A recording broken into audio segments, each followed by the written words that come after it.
Dans cette vidéo, vous allez découvrir 4 erreurs de trading courantes commises par les traders et comment les éviter. Il y a 4 erreurs que je vais énumérer. Numéro 1, c'est le fait de ne pas avoir de plan de trading. Alors, pourquoi avons-nous besoin d'un plan de trading pour négocier? Pensez au trading ou à l'investissement comme s'il s'agissait de n'importe quel autre business. Si vous devez créer une entreprise de vente de sandwich par exemple, vous aurez besoin d'un business plan détaillant la recherche, la conception du produit, la production, le marketing, la distribution, etc. jusqu'à ce que le produit atteigne le client. Il en va de même pour le trading. Vous devez d'abord élaborer un plan en fonction de vos règles ou de votre système de trading, qui soit aussi simple mais aussi détaillé que possible. Cela permet de ne pas deviner ou d'opérer sur la base de sentiments ou d'impulsions. En d'autres termes, cela vous donne la possibilité d'avoir cette habitude caractéristique des traders qui réussissent. C'est quoi? La discipline. Donc, développez un plan et soyez flexible pour le modifier, l'améliorer au fur et à mesure que vous apprenez et que les conditions du marché changent.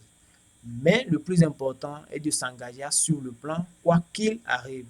Comme le dit Robert Kiyosaki, l'investissement est un plan, pas un produit ou un processus. Au niveau du 2, nous avions le manque de discipline pour poursuivre le plan. Vous avez déjà corrigé la première erreur et créé votre plan de trading ou d'investissement.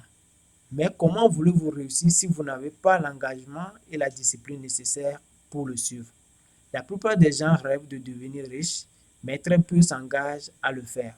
L'engagement consiste à atteindre mon objectif ou à mourir en essayant. Point barre.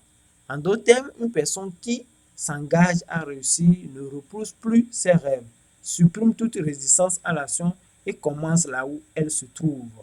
Martin Luther King, désolé pour la prononciation, Martin Luther King nous a dit: vous n'avez pas besoin de voir tout l'escalier. Il suffit de prendre la première marche.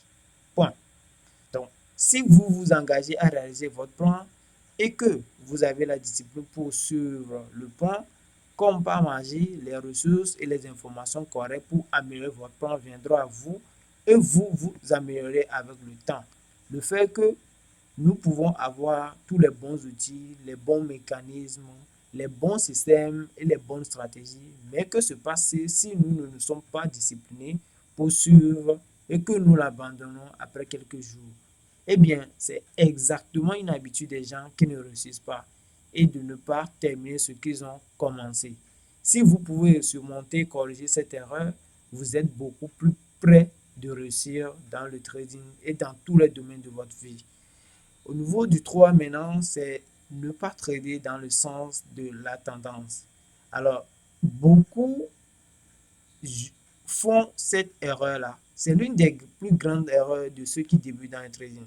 Par exemple, un débutant voit que l'euro par rapport au dollar américain s'est déprécié d'un grand pourcentage. À ce moment-là, il se dit que puisqu'il a déjà baissé, il ne peut plus baisser et qu'il ne reste plus qu'à monter et donc l'acheter. Cette opération est très risquée. Et ce n'est pas parce que quelque chose est beaucoup monté qu'il va baisser. Et ce n'est pas parce que quelque chose a beaucoup baissé qu'il est bon marché, qu'il va forcément remonter.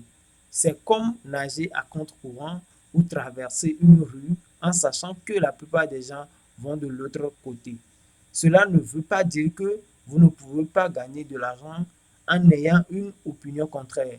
De nombreux traders professionnels gagnent beaucoup d'argent en négociant les extrêmes du marché et en allant à l'encontre de la tendance. Mais ils utilisent des techniques de gestion des risques pour améliorer un meilleur ratio récompense-risque puisque les chances sont contre eux. C'est pourquoi au début, il est préférable de de commencer à trader avec les chances en votre faveur ou avec la tendance pour rendre le trading plus facile et plus rentable. Au niveau du 4, alors, c'est une erreur fondamentale, en fait, de ne pas mettre le stop loss. Au moment où nous entrons sur le marché, notre argent est déjà en danger. Combien? Tout. Oui, votre capital est en danger. Le stop loss ou la technique du stop loss est l'un des dispositifs les plus simples mais les plus puissants que vous ayez en votre faveur. Supposez que vous avez un compte de mine et que vous rentrez en achat sur 3 actions de Apple, soit environ 110 $ par action. Votre valeur de risque initiale est de 330 € et que vous perdez en tout en cas de baisse de l'action. Voilà. Cependant, vous pouvez placer un ordre auprès de votre courtier pour que si l'action Apple tombe en dessous de 100 $, il ferme automatiquement votre position. Dans ce scénario, votre perte sera de 10 $ par action ou de 30 $ pour les trois. Vous avez réduit votre valeur à risque de 90%. Un autre avantage du stop loss est qu'il élimine les émotions qui nous empêchent de sortir d'une position perdante et de la laisser courir. C'est la plus grande erreur que font la plupart des nouveaux traders. Déterminez votre risque, ajustez votre stop loss et protégez votre compte. Merci d'avoir suivi cette vidéo. On se dit à la prochaine.